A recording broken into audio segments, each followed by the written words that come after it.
Greetings and welcome to Ek Seher. My name is Vandana Singh and I am from India.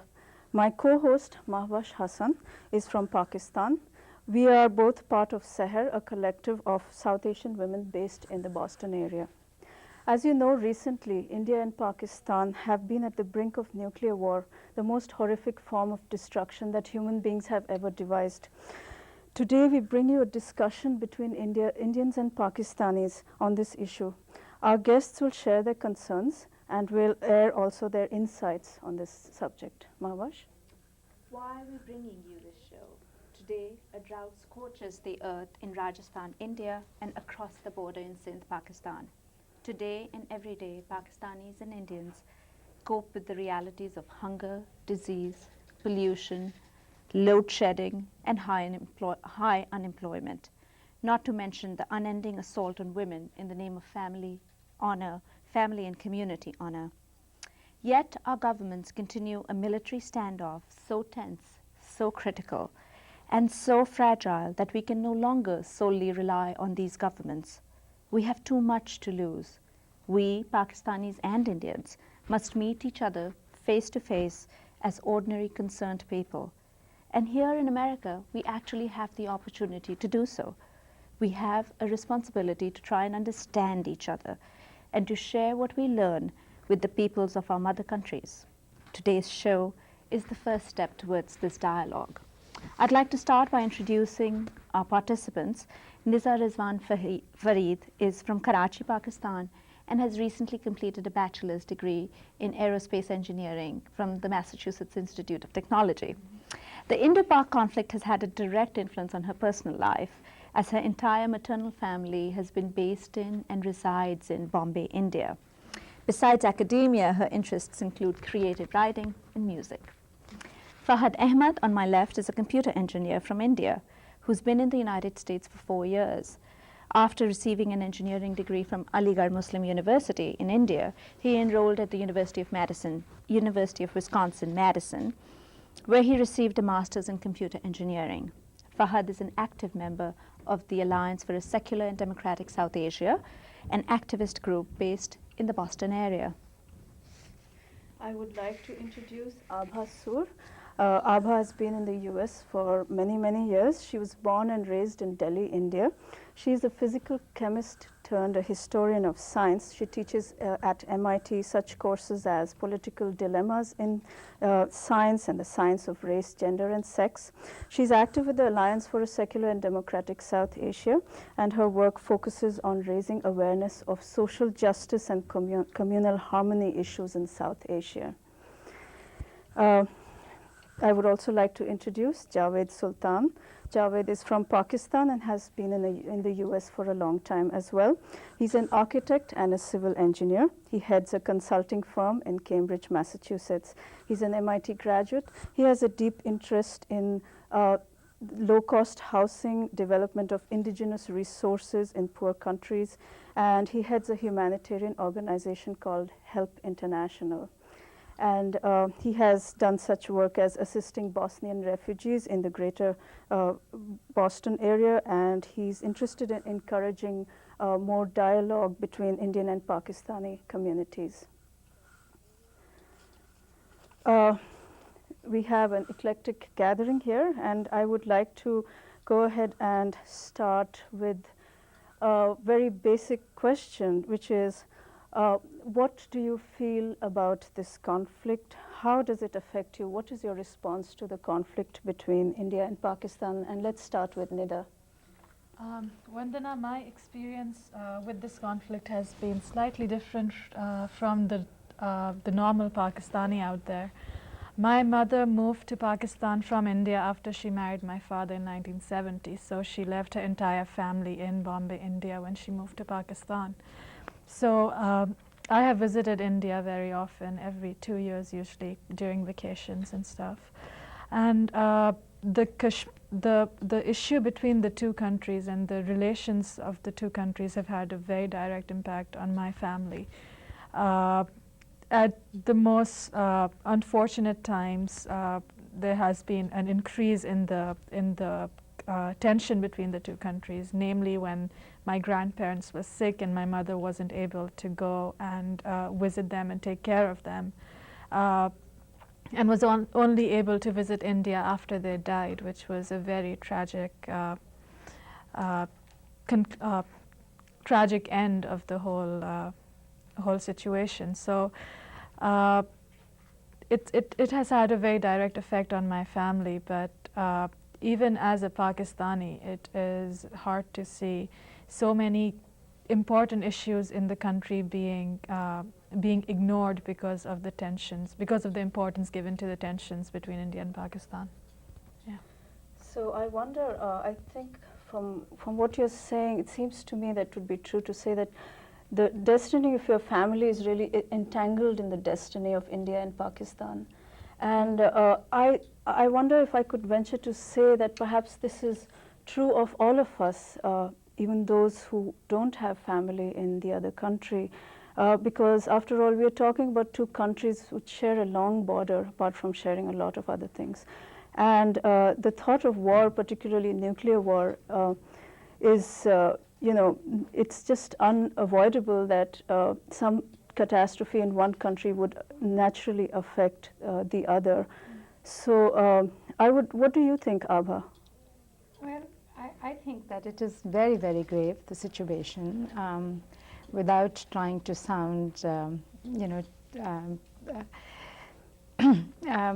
the question here is, of course, that both India and Pakistan have armed themselves to the teeth, and they have nuclear arsenal.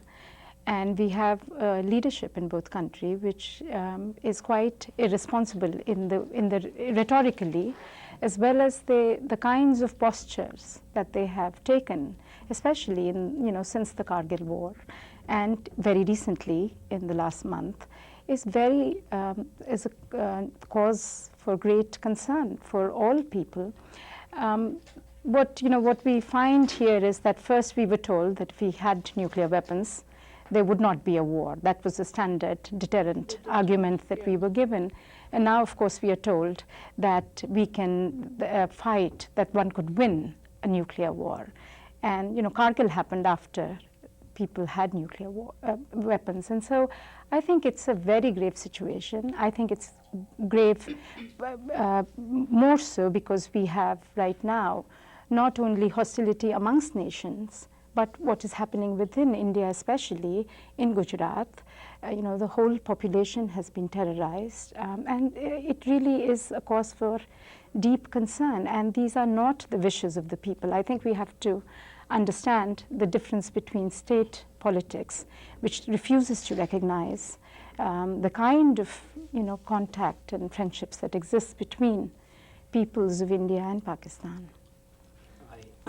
I agree with what Abha has to say, and I want to elaborate a little more. This conflict between India and Pakistan is indeed a state conflict. It's a politician's war. It's not a people's war. And one of the mechanisms that the governments have used is to communalize the issue. What I mean by that is, they give it a Hindu-Muslim hue, which actually doesn't exist to the extent to which people make it out to be. The government, whenever it portrays the other country, say for example when India portrays Pakistan, portrays it as a Muslim country, and say when Pakistans look at India, they think of it as a Hindu country or an anti-Pakistan country or something of that sort, which is a completely wrong and completely baseless sort of notion. I mean, the people of both countries have issues that affect them in day-to-day life that are much more important to them. Issues of jobs, unemployment, law and order, governance, of social justice, of inequality, you name it.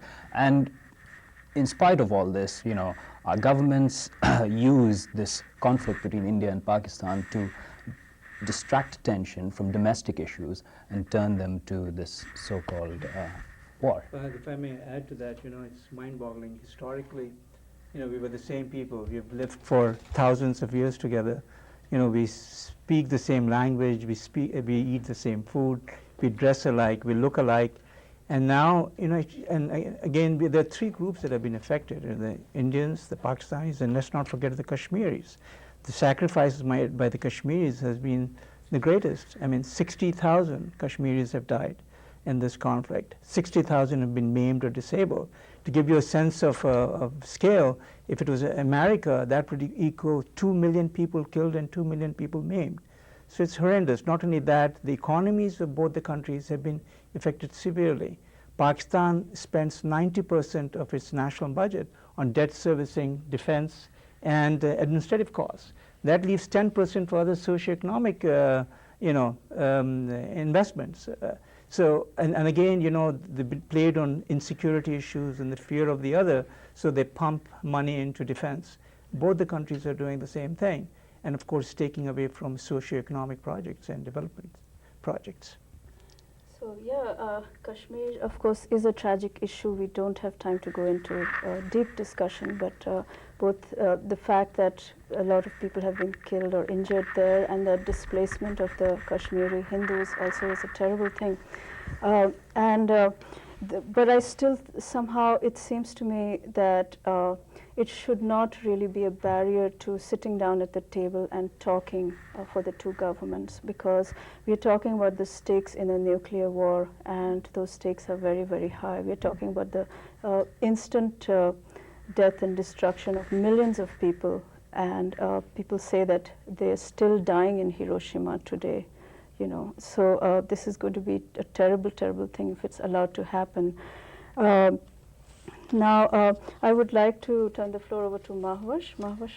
Actually, it's interesting. We've all, each of our participants has shared with us in terms of what the conflict means to them, both personally as well as socially and politically. I'd like to turn the discussion over to perhaps a more hopeful note, if we can, to see how our communities, and when I say our communities, I'm asking about Indian and Pakistani communities in India and Pakistan, as well as the Indian and Pakistani community here, how we're responding to that. What are some of the what are some of the responses to the conflict? What are some of the efforts in terms of bringing about peace or creating a dialogue?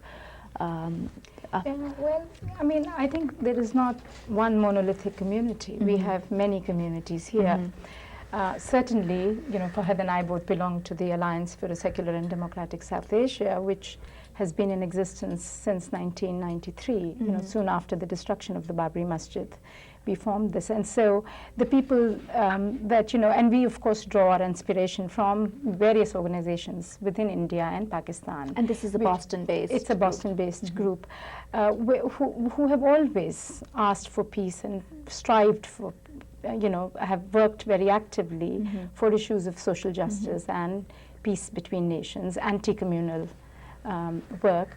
But there is, I'm afraid, a very large sort of community which is very passive in a way, that they are really concerned with, I can speak of community here because I've lived here for a long time, which is sort of day-to-day, getting ahead, being part of this American dream. Roti kapla makan, the bread and the food. Yeah. Exactly. And then, of course, there is a sizable and significant amount of what I would call right-wing organizing that goes on in this country. I'm particularly concerned about organizations such as the VHP America, which stands for Vishwa Hindu Parishad, or World Hindu Council, which is in fact an organization that has been responsible for this carnage in Gujarat that we have seen in the last few months. It has been responsible for the burning of churches in Gujarat a few years ago. It has continuously and systematically, sort of polarized the country along Hindu-Muslim identities. And these are the people that, in the name of benign culture, end up actually sending a lot of dollars that fuel violence in India, the communal violence in India, which is, in the case of Gujarat, it's a misnomer because it really is, the state has been complicit and fully participant in the violence against the Muslims. So it isn't right to talk of a community. There are within us many, many communities. Do you think organizations like that have had a chance to influence or get into more of a mainstream yes, kind of we live in setup this as well, multicultural world, which has become, unfortunately, which has depoliticized the discussion. So it's very easy for people to be, to speak on behalf of Indian culture, That's which true. they wrongly equate with Hindu culture. And they have taken over a lot of space. So they are very benign. They would sort of say, no, we're not interested in politics. We are a cultural organization. We do good work. We have schools, And they probably do some that as well. Exactly. But with that, they also do tremendous harm. What's Abhay, going on in the Pakistani community? Well, actually? I wanted to say, Abha, you have the counterpart of your VHP, and unfortunately in our Pakistani and Muslim community too. They have more in common with each other than with the ordinary folks. They have negative stereotypes about the people who do not belong to the same faith. They demonize the other party, and what they do is basically, they have a very myopic and narrow view of the world. And again, we have organizations who have been funding, you might say, terrorist or extremist activities in that region, and have in fact their efforts have been counterproductive. They have made a political dialogue impossible. They think a military solution or armed solution is possible, when there isn't. It isn't possible with two nations that are armed with nuclear weapons who can supposedly kill 17 million people within 48 hours. All the major cities are now targeted with nuclear tipped missiles, which may be active or can be activated within a matter of 24 to 48 hours. Thank God they're not deployed And yet. how have these organizations, say within the Pakistani or the Muslim community and in the United States, how have they been received by, the Pakistani and Muslim community members? Generally, people are very tolerant. And again, answering your first question, again, I've been participating in organizing peace vigils and demonstrations and speaking out on programs, etc. Along with and I'm affiliated with various Indian and Pakistani organizations. Now, in general, the extremists are able to appeal to the ears of very few. They basically listen to themselves. So, and that's also because generally you have an educated population, an informed population in this country. The problem I see back home is that the media coverage, although it's not that bad now in Pakistan, there is press freedom in Pakistan. Media still gives a one-sided picture and always portrays the other side, and again, negative stereotypes. So I would say that over here, generally, I've found people, Pakistanis and Indians, wanting reconciliation. They do not agree with either the extremist government in India or the military dictatorship in Pakistan. Although, we have had corrupt civil governments, so we don't know what to choose. We are caught in a quandary over here.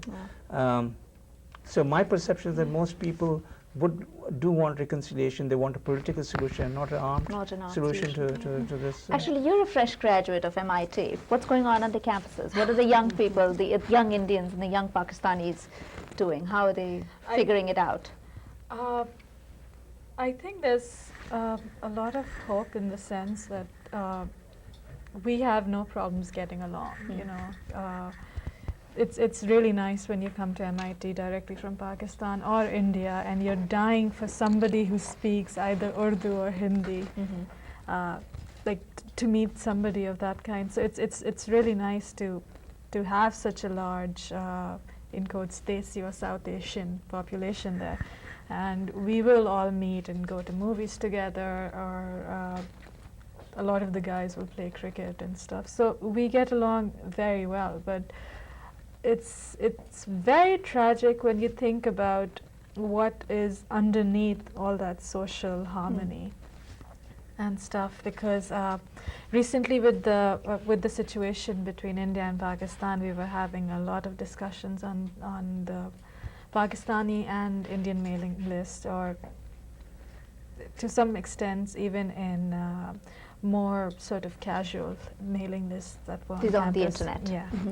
And I had the chance of seeing the opinions of, or listening to the opinions of both the sides, and it was really tragic, and in a way really scary to see that so many, I mean, what the propaganda had done to the young generation of both countries. For And literally, instance? we are literally all brainwashed to have completely opposite viewpoints. First of all, any issue that comes up, it's your country did this, it's responsible for it, etc. You know, Indians will be saying, but Pakistan started this whole thing, while the Pakistanis will be talking about how the Indians started the whole thing.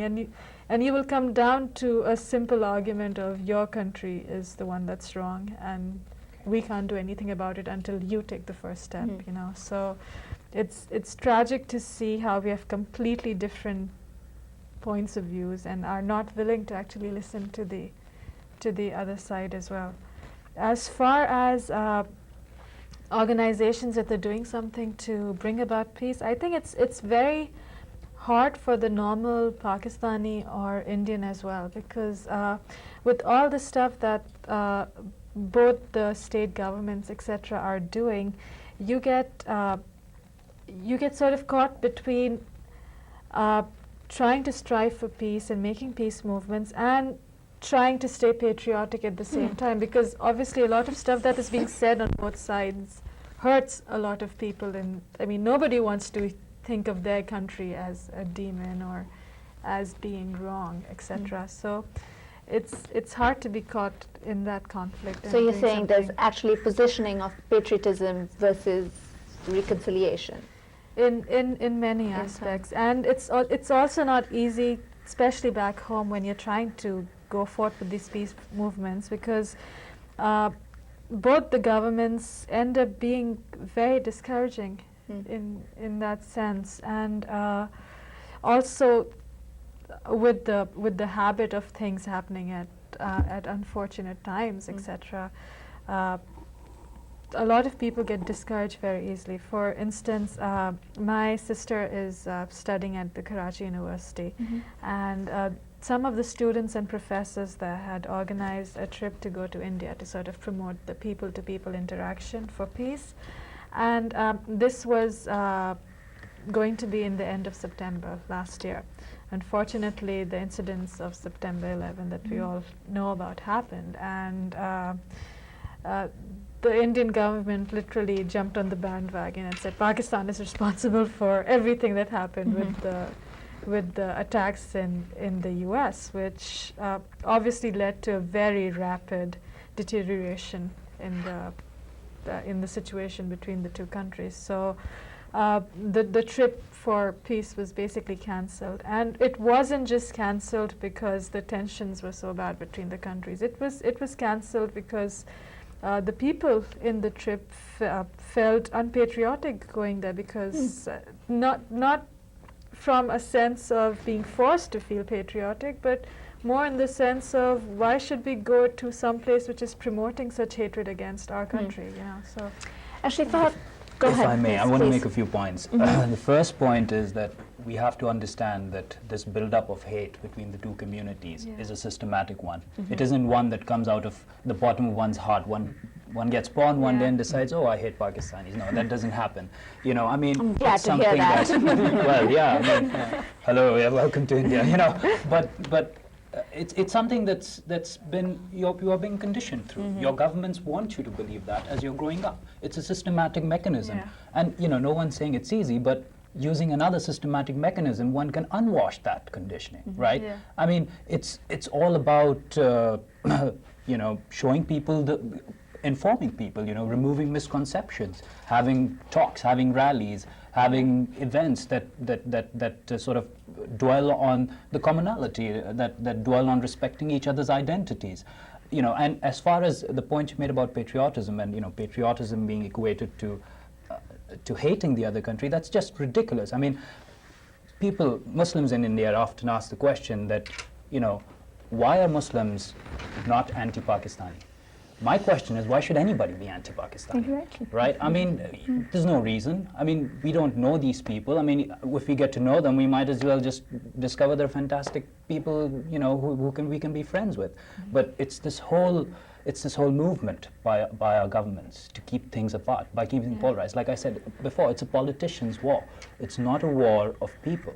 And you know, we can, I mean, recently I was reading The Dawn, actually, which is a Pakistani newspaper, and they had, what they'd done is they had an organization, I forget the name now, had taken children from India, high school children from India and high school children from Pakistan to Singapore. Oh, sorry. Yeah, and they did a play enacting the whole war situation that recently happened. And the Indian students played Pakistani soldiers and the Pakistani students played Indian soldiers. And there was one student who was playing Microsoft. And Microsoft said, I have all the money. So why are you fighting amongst yourselves? You know, something to that effect. But I thought it was a fantastic movement. You know, we need stuff like that. We need to sort of, you know, work against this momentum that Sorry. No, I'm done. If I may add something over here, you know, I've been interacting with Indians as a Pakistani for the past 30 years, and it's interesting that 30 years ago, 20 years ago, it was so easy for me to make friends with from the other side, you know, for lack of a better term, from India. And you know, first there were the perceptions, oh, you guys are warmongers, and you know, you're always fighting, and then we joke about it, and then end up being, you know, best of friends. And in fact, those friendships have endured all these ups and downs. And I get regular emails from India saying, I pray to Allah, and I mean the Hindus, they say, I pray to God, I pray to Allah that there's peace between us, you know. And I write back saying, I pray to Bhagwan that, you know, that everything is in, you know, nothing goes wrong. But I'm finding in the last 10, 15 years, the younger people's views are much more rigid. And the only explanation I can give is the media's projection of the other side. Seems to is be so echoing nasty, right. in each one of your comments I of think how... it's media is one part of factor. it. There are many other things. I think recently what we've seen in the last 20 years, this kind of consolidation of religious identities which have become which have been foregrounded. And that, you know, it isn't political identity. It isn't identity with the people, the have-nots, you know, to use a very cliched term in a way. But, you know, we live in a world today. Today, you know, I was reading this book, Whose Millennium, and it says, one of the statistics, which is very shocking to me, is that 225 people in this world own as much money as 2.5 billion people. No. You know, I mean, we live in a time of extraordinary greed, and all of this comes in together. On the one hand, we have this globalization, you know, this global market fundamentalism, as Sainath has called it. On the other hand, we have this religious fundamentalism, this very strong identities that are that don't want to go beyond, that the common people, you know, look at the amount of money the government spend on healthcare, on education, and all of that. But it's minimal, absolutely minimal. And then the imperialist countries come around and they want you to have peace, you know. But on the other hand, when purchase arms from them. Yes, then they won't sell you more arms. Yeah. And so I think people have to begin to realize that our future lies in being together, not against each other. We have to see who our common enemy is. It is not Hindus and Muslims.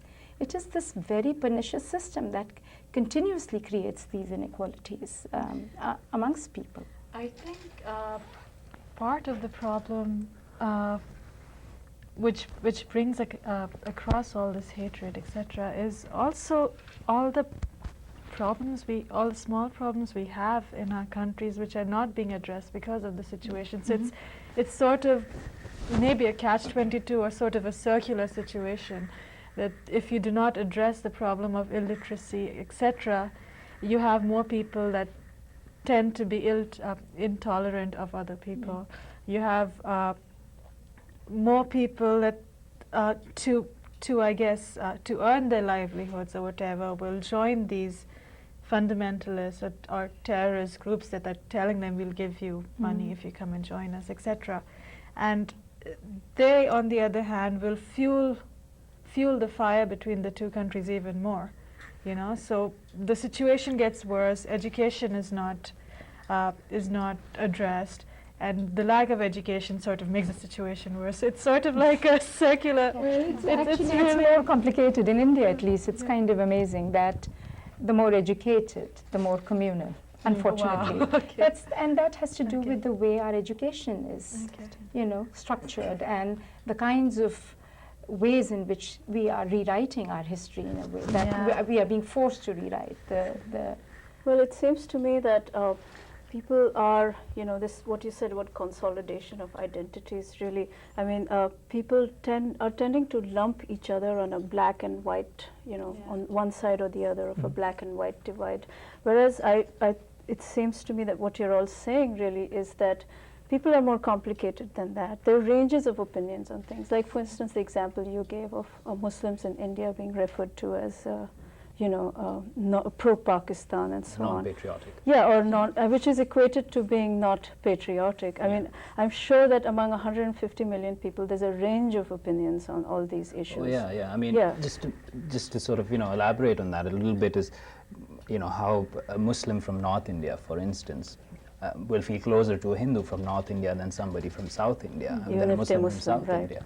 I mean, it's just because, your bonds are based on your common customs or on your, day-to-day life, and, the language you share and the things you do together, rather than some religious identity, which is exactly what I was pointing out. That we have to somehow dissociate this religious identity from the whole politics really that's going on. The question of religion, the religion doesn't seem to enter into it at all. I mean, if you look at the traditions of the Hindus and the Muslims, firstly, there's so much diversity within each system. And it seems to me that extremists try to narrow it down and define that if you are this, you're Hindu, if you're this, you're Muslim, if not, you're not. So that is something that we have to contend with. And I imagine that groups and communities, both in the subcontinent and over here, have to contend with this kind of attitude as well. If I may say something else, again, we are fortunate to be here outside, and we Indians and Pakistanis are able to have a dialogue and exchange their views. The problem back home is that there is no communication between India and Pakistan. People cannot travel to each other's countries. People are discouraged to, see each other's television, and they still do it in spite of the discouragements. But so if there is an opportunity for dialogue, it's an opportunity to share views, I'm sure the reconciliation will occur.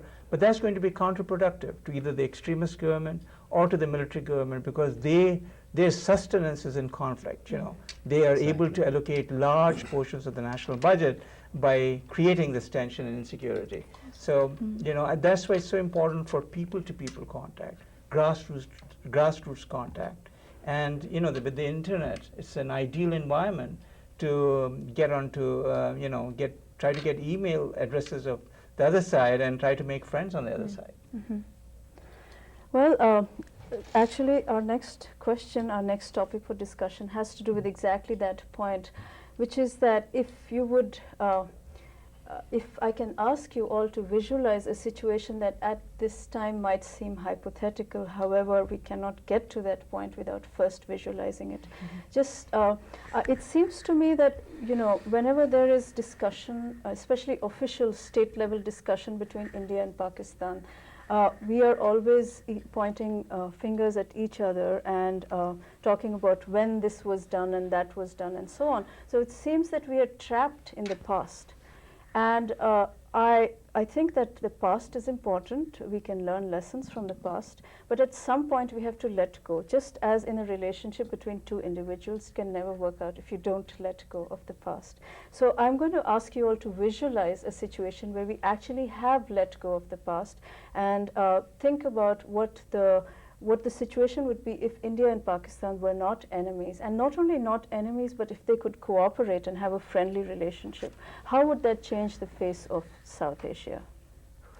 Anyone like to jump in? Well, for me, I think, I mean, the obvious answers are, of course, the economic cooperation. Not having a huge defense budget will lead to many, one could spend that money much more fruitfully, etc.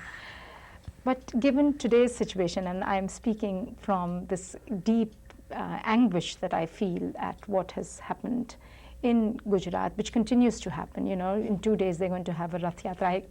I know you want us to move forward, but this is going to happen But this is important. in 2 days. I think we need to mention And I mean, yeah. it's true, it's a 25-year-old, 125-year-old tradition, but aren't people's lives more important in a way?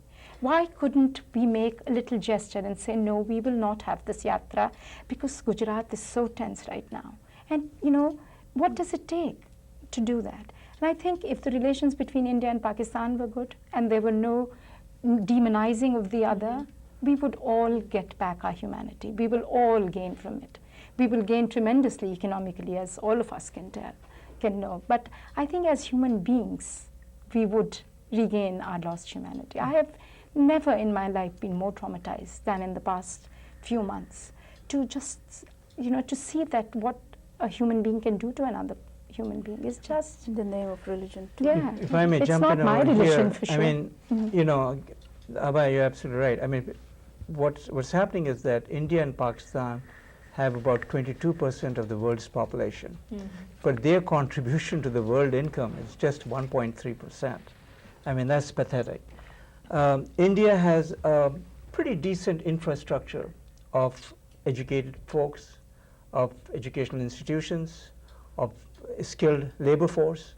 Pakistan, on the other hand, has been pulled down by military dictatorships because they never wanted the democratic institutions to stay there. The problem that we have is Kashmir is the biggest problem between India and Pakistan, and unless that is resolved, and not necessarily resolved in the way I think that they've been thinking, they only think of themselves here, India and Pakistan. What about the Kashmiris themselves? It's just, they should take into consideration the wishes of the Kashmiri people. And both parties are giving them the choice of either joining with India or joining with Pakistan. And I think that they need to be a little more flexible here. But that problem has to be resolved. Now, there is one approach people say that we can take is, why don't we try to build our relationships first? Let's try to have trade. Let's try to have exchanges of artists and media, etc., and try to start cooperating. Maybe that will start the process of loosening up on our stances on Kashmir. Again, it is possible, but sometimes historically we've seen that it doesn't work unless you do make a decision to begin with, that is our eventual goal. I mean, Kashmiris used to have a very thriving cottage industry, had a thriving tourism industry, they do these beautiful Kashmir shawls that you hear about. All that has been totally wrecked. There's no tourism going on. There are no crafts going on. So the impact on Kashmiri lives has just been horrendous. Devastating. And we have got to address that issue because it's not necessary to pull down the entire population of India and Pakistan Certainly. because of one single issue. Actually, I'd like to hear from the two of you about the whole thing of visioning the two countries working together. How would you respond to that? Given that you've been fed all that history and all of that, how would you put? Would you like to go? I think one of the, actually I can't talk too well. Okay, go ahead, Fahad. Why don't we switch to you? All right, that's my turn. In terms I of hope I didn't do countries that to you, did I? coming together in terms of It's. how I mean, feasible what- is that?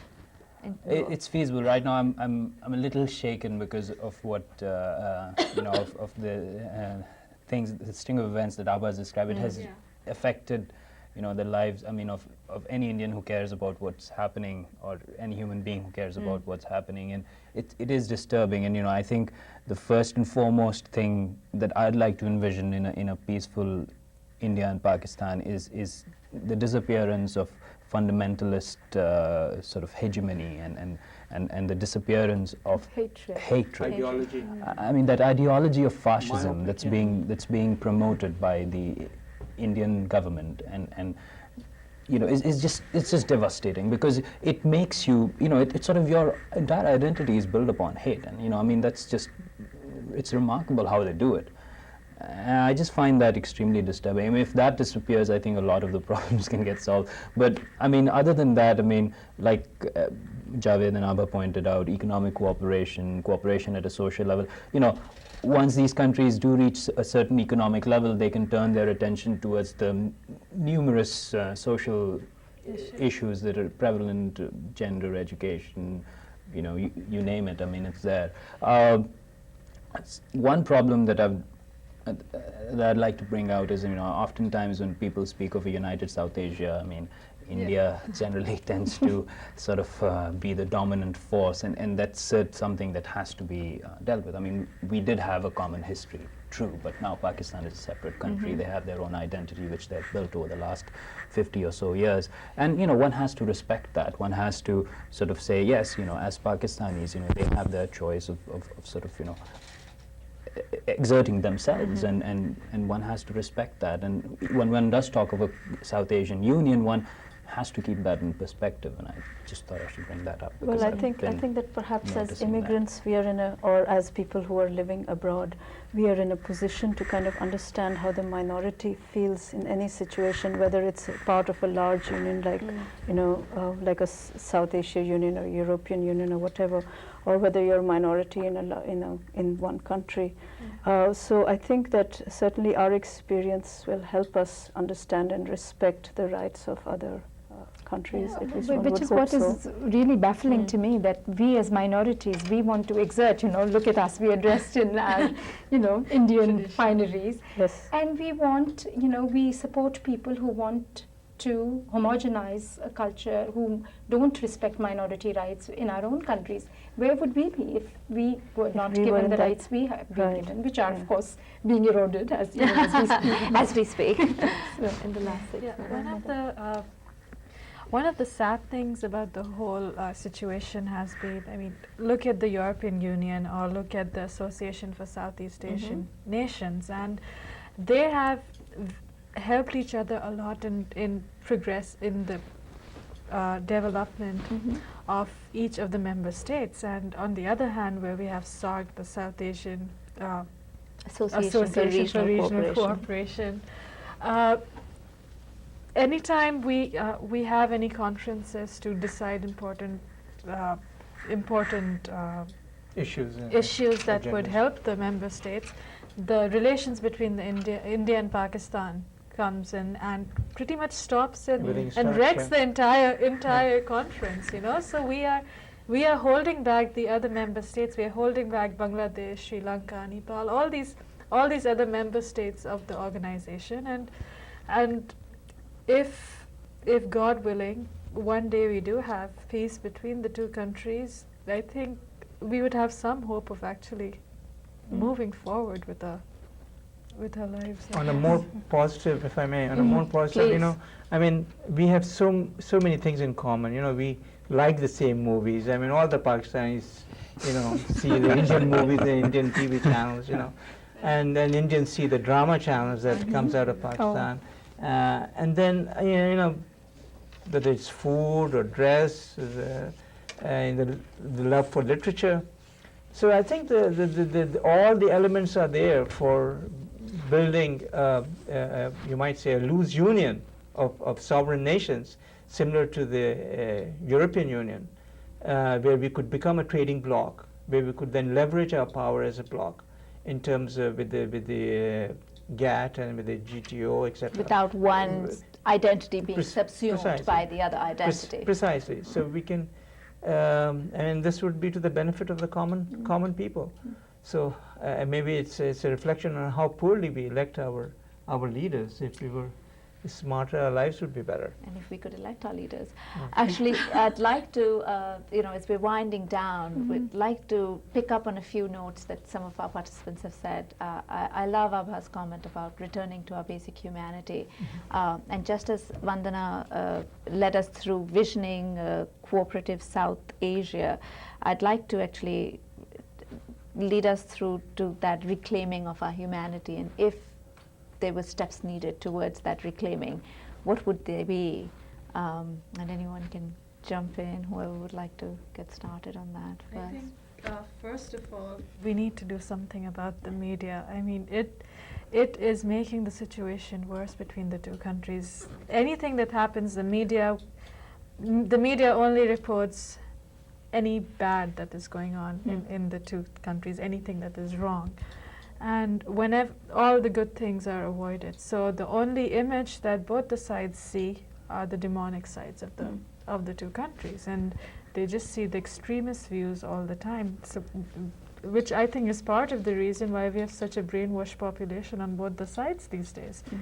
I mean, apart from the fact that the educational system teaches us a very doctored history, which builds up that hatred for the other country. But I think the media is one of the most important parts of this issue. If people can, if more liberal, more open-minded, more peace-loving people go into the media and start voicing their opinions, I think that would help a lot. So like things like letters to the editor or opinion pieces and things Not like that? just, well, that would be more on a less active level, but even as career choices, or you know, more people decide to influence something that influences all of us, you know, so that would be a big help, you know, if people actually have the courage to show the other side as human beings. I actually have a different take on this, and I haven't thought through this. But I really think what's happened in the 20th century is that we become more selfish. The whole, I mean, again, not to bring down capitalism, because capitalism has really helped nations by making economics the focus of things. But it's also made us more selfish, self-centered. And I think what India and Pakistan, in my opinion, should do is stop looking at the West for solutions. We need to talk directly. We have a great culture. We have a great belief system. We have in our culture and belief system a very humanitarian system, you know, concern for people. I think we should look more in terms of social contribution, in terms of helping out people. Maybe I'm sounding a little backward here, Abha, but I think that's a fundamental problem with the 20th century. Back to basics. Yeah, that, you know, everything should be driven by greed, by want. And I think it has made us less sensitive, more inhumane people. Well, I do agree with part of what you say, but I do believe that, you know, when we talk about the media, we have to also ask, why is it? In whose interest is it? When the media portrays a certain thing. You know, I was quite struck when, you know, when the nuclear tests happened between India and Pakistan. Time after time after time, they would keep harping on the, you know, the state histories. You know, we had Parvez Hoodboy give a talk 2 days after the tests. You know, it's just so happened that we had organized this not knowing that the Indian government was. And we called up every channel saying, listen, this is hot news, you know, front page news, come in. They don't want to listen to these things, you know. We have to understand that media is not outside of these forces that are sowing this dissension and contention. I think we have to, you know, I can talk forever about humanity and all of that, but we also have to understand the political forces that have made us like this. It wasn't always like that. You know, VHP was nowhere 30 years ago, right? I mean, what is and Javed had very good Indian friends. That's right. They're still good Indian friends, actually. That's true. So we need to understand what these forces are, how are we changing it, who's going to benefit, who benefits from these things, because these are not such, you know, act of, you know, this, you know, visceral reaction against a Muslim or something. Some of these are very planned, systematic acts that are happening in India. There is a lot at stake. There is financial gains to be made. There are political gains to be made, and all of that. And I think we have to pay attention to that as well. But at the same time, we have to continuously appeal to the basic humanity of people. I think, you know, it's time and again, you know, even in the most bleakest part of our history, we've seen tremendous love between different communities. We've seen tremendous acts of courage amongst people, you know, at great risk. And I think we need to continuously build on that. And I absolutely agree in that. I think, you know, we should start looking for heroes in different places rather than on the battlefront, as we have been for the last 50 years or so. No, that's entirely true. I mean, our heroes are people who make differences in other people's life at a personal level, you know, who are responsible for saving a woman from getting burned in a dowry death, or, you know, educating an entire village, or, you know, creating jobs for people who live in the Bombay slums. I mean, there are people there. There are people who we know of, you know, our personal friends of mine, friends of people I know, friends of people you all know, who are heroes in their own rights. And those are the heroes we need to hear about now. Those are the icons we need to look up to, rather than, you know, these dot-commers, well, you know, and these nuclear bomb waving scientists or politicians or whoever. You know, one thing that is also needed is somehow educating the public about the effects of a nuclear war, etc. Because they don't know. To them, it's just a bigger bomb. You know, back home, they don't know the effects and the horrors that come from a nuclear bomb. They don't know the scale at which these attacks would be. They don't know it will kill 17 or 20 or 40 million people at the same time. They don't know that the effects of a nuclear attack, say on Bombay or someplace, would lead to effects in Karachi, which is just And across the region. yeah, Actually, and across the region. Yes, You know, they not don't just know that the effects Actually, are going to go across the If I may, border. just in the interest of time, I think, you know, just really want to pause for a second and thank everyone. I really appreciate everyone's, you know, of course, efforts and the questions that you've raised. I think we're at a critical point as India and Pakistan. We remain as countries at a constant brink of war, if there is such a thing. We, Indians and Pakistanis who are residing here, are privileged, you know, to have the opportunity to know each other, network as professionals, drink chai together, listen to ghazals and pop music together, and for some of us, watch our children and their budding friendships amongst our children. But we also have a special responsibility to speak up against the horror of a nuclearized South Asia, as Nida was mentioning, as has reverberated in all of our conversations, and the implications that it has for us, for our families, our villages, our people, and the region as a whole, you know, beyond South Asia.